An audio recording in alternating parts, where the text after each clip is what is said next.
Buenos días, chicos. Bueno, espero que estéis todos bien. Volvemos a una época que ya se nos está empezando a olvidar, un poco lejana, el siglo XVII. Y vamos a volver conociendo a los más importantes autores dentro de la prosa, tanto de lo que podría ser una prosa ensayística, es decir, del ensayo, como de la narrativa y de la novela.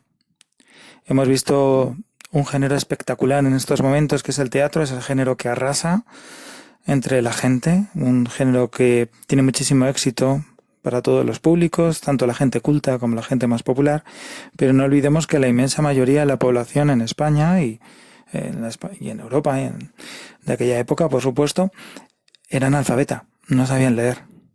Entonces hay otros géneros que también se cultivan y que no van a ser, por supuesto, tan populares, pero que en este momento en España va a alcanzar un gran esplendor.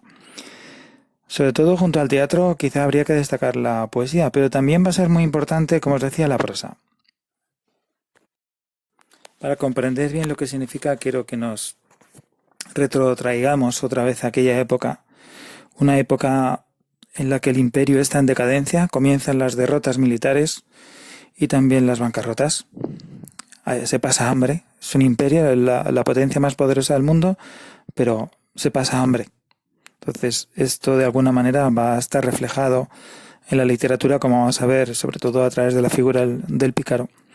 Pero también es una época muy religiosa. Es la época de los reyes Felipe III, Felipe IV, luego en la segunda mitad también Carlos II, pero sobre todo el momento áureo, el momento de la literatura de oro, va a ser con estos dos reyes, con Felipe III y Felipe IV. ¿Vale? Y como os digo, es una época dominada también por el espíritu religioso y con ello quizá también una mirada un tanto tenebrosa hacia el futuro, en parte motivada por ese pesimismo provocado por los fracasos del imperio. Madrid se consolida como la capital del reino y también la capital cultural del país. Y la Plaza Mayor, que se construye en esta época y que está presidida por la estatua del rey Felipe III, muchos lo conocéis seguro, pues es igual el escenario en el que se recibe a los monarcas cuando entran para algún evento, y es también el lugar donde se celebran los famosos autos de fe de la Inquisición. No es una ciudad, por lo tanto, llena de contrastes, y en ese centro metropolitano, en ese centro urbano de Madrid, conviven auténticos genios de la literatura como fueron Lope, Cervantes, Góngora, Quevedo, Calderón. Precisamente, y porque vamos a hablar de prosa, es inevitable aludir a Cervantes. De Cervantes ya hemos hablado, así que no nos vamos a detener, pero sí es importante que recordéis que Cervantes va a funcionar un poco como eslabón entre los dos siglos, ¿no? Entre el siglo XVI, el del Renacimiento, y el siglo XVII, el del Barroco. Y va a ser quien ponga las bases de la novela moderna, con relatos largos como sobre todo el Quijote, ¿no? Que sabéis será la parodia de las novelas de caballerías, pero también con novelas cortas como las novelas ejemplares, que van a marcar un género que va a ser seguido por otros autores, como veremos, como por ejemplo, sin ir más lejos, Lope. Pero es que dentro de estas novelas ejemplares, que él considera ejemplos para novelar, podríamos ver un gran abanico de géneros narrativos que van a ser cultivados por otros autores, como por ejemplo incluso la novela picaresca, que podríamos ver, por ejemplo, en Rinconete y Cortadillo, una de las novelas ejemplares de Cervantes, ¿vale? Barroco significa artificio, significa retorcimiento, y así lo entendieron los artistas en su época y los hombres y mujeres que vivieron en aquella época, como una especie de retorcimiento del propio Renacimiento. Esto se ve perfectamente en las artes, por ejemplo en la arquitectura, que está llena de adornos, y en la literatura también se va a ver, ¿no? De otra forma, a través de las palabras. Dentro de este estilo barroco nos vamos a encontrar con dos tendencias estilísticas, con dos tendencias que quiero comentaros ahora, aunque también lo podríamos ver con la poesía, pero yo creo que quizás es el momento en un tema más relajado como es este de la novela, y son dos tendencias que van a recibir el nombre de culteranismo y del conceptismo.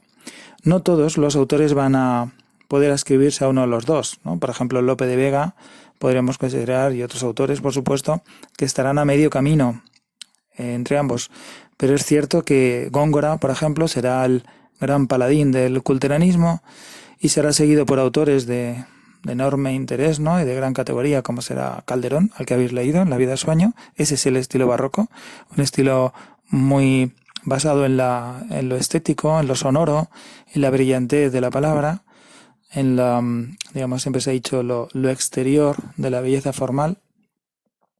Y frente a este estilo hablaríamos del conceptismo, que alude más al ingenio, a la condensación semántica, a la condensación del significado, ¿no? Es un lenguaje aparentemente más denso, digamos, menos florido en lo estético, pero más ingenioso, ¿no? Y ahí tendríamos a Quevedo como principal representante y quizás Baltasar Gracián sea su principal seguidor. Esta diferencia de estilos, que podríamos considerar en gran medida contrastados, ¿no? Opuestos, a menudo se ha relacionado con una tendencia a la idealización dentro del culteranismo, es decir, los autores culteranos, como puede ser por ejemplo Góngora sobre todo, y también Calderón, tienden a mostrarnos mundos más idealizados, más llenos de belleza, etcétera, ¿no? Mientras que el conceptismo tiende más al retrato de el inframundo, vamos, del inframundo, no exactamente, sino de las miserias humanas. Por eso quizás Quevedo va a ser el gran heredero de la picaresca en el siglo XVII. Acordaos que la picaresca se había cerrado en el siglo XVI con el Guzmán de Alfarache de Mateo Alemán, un contemporáneo de Cervantes, que marca ya una línea, ¿no? Que arranca del Lazarillo de Tormes, y la línea que continúa Mateo Alemán es hacia una novela mucho más sórdida y también más pesimista, ¿no? Más dura, más cruel. Bien, pues esa es la línea que va a seguir Quevedo, que aparte de un enorme poeta, del que hablaremos en su momento, también va a ser uno de los grandes prosistas de la época. Las obras en prosa de Quevedo más importantes que podríamos destacar aquí serían precisamente, por un lado, El Buscón, que se considera la gran novela picaresca del siglo XVII, y otras obras que podríamos clasificar más bien como tratados o como ensayos, entre las cuales podríamos destacar Los sueños. Son obras de tipo más filosófico, de reflexión más que de ficción. El principal seguidor del conceptismo de Quevedo va a ser otro autor en prosa, que es Baltasar Gracián. Una persona muy diferente a Quevedo. Quevedo era un hombre poderoso, muy bien relacionado en la corte, que venía de una familia muy acomodada y no era una persona precisamente discreta, ya hablaremos de él, ¿vale? En el caso de Baltasar Gracián, pues fue una persona que publicó siempre sus obras con seudónimo, porque la Compañía de Jesús a la que pertenecía prohibía a sus miembros escribir sobre asuntos no religiosos. Sin embargo, se sabía que eran suyas y sufrió, la verdad, que por ello muchas sanciones. En Madrid alcanzó gran popularidad como predicador, además, y parece ser que mostró mucho valor en la batalla de Lérida contra los franceses, hasta el punto de que los soldados le llegaron a llamar como el padre de la victoria. Es probablemente Baltasar Gracián nuestro principal escritor didáctico. En sus obras refleja ese espíritu pesimista que caracteriza la época, y hay una frase suya que yo creo que merece ser recordada, ¿no? Porque define muy bien esa mentalidad. Decía algo así como que el mundo es un cero, ¿no? Una frase creo que define muy bien esa visión que tenían los escritores barrocos, ¿verdad? Entre sus obras podría destacarse sobre todo el Criticón. Pero hay otras tendencias, otras líneas que no estarían, digamos, dentro del culteranismo ni tampoco dentro del conceptismo. Y sobre todo aquí podríamos destacar la figura de Lope, ¿no? Es el fénix de los ingenios españoles, o monstruo de la naturaleza, como lo llamó Cervantes, y con quien rivalizó además, como sabéis, aparte de un gran número de obras dramáticas y de varios libros de poesía. Escribió también varias novelas, alguna pastoril, como La Arcadia, y otras que siguen un poco la línea de las novelas ejemplares de Cervantes, ¿no? Son relatos cortos, como las novelas Amarcia y Leonarda. De él hablamos ya en su momento, pero no quiero que olvidéis que es uno de los grandes novelistas de la época, aunque su fama como dramaturgo pues hace oscurecer todo el resto de su producción. Dentro de esta narrativa de novela breve, de estilo más llano, que digamos desarrolla Lope, habría que hablar de una mujer que a mí me parece extraordinariamente interesante, que fue María de Zayas. María de Zayas tuvo mucho éxito en su época, durante el siglo XVII, curiosamente por el hecho mismo de ser mujer. Y, sin embargo, en el siglo XVIII la Inquisición decidió prohibir sus obras, con lo cual va a ser una mujer, digamos, poco conocida posteriormente, ¿no? Pero es una autora, yo creo que enormemente interesante por muchos motivos, ¿no? No solo por su obra, sino también por algunos aspectos de su vida. Por ejemplo, parece que su familia estuvo al servicio del conde de Lemos y quizá por eso viajó mucho, pero luego la verdad es que muchas circunstancias de su vida hoy son muy discutidas y, bueno, llevan aparejadas muchas dudas sobre su veracidad, ¿no? Incluso se habla de dos posibles muertes y hay incluso quien niega la existencia de la propia María de Zayas.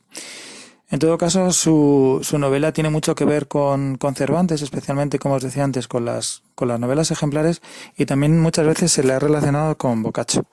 Su novela más importante, eh, su novela más importante, de hecho, recuerda al Decamerón en el sentido de que trata, digamos, la historia a partir de un grupo de jóvenes que se reúnen para contar una serie de historias a raíz de una enfermedad.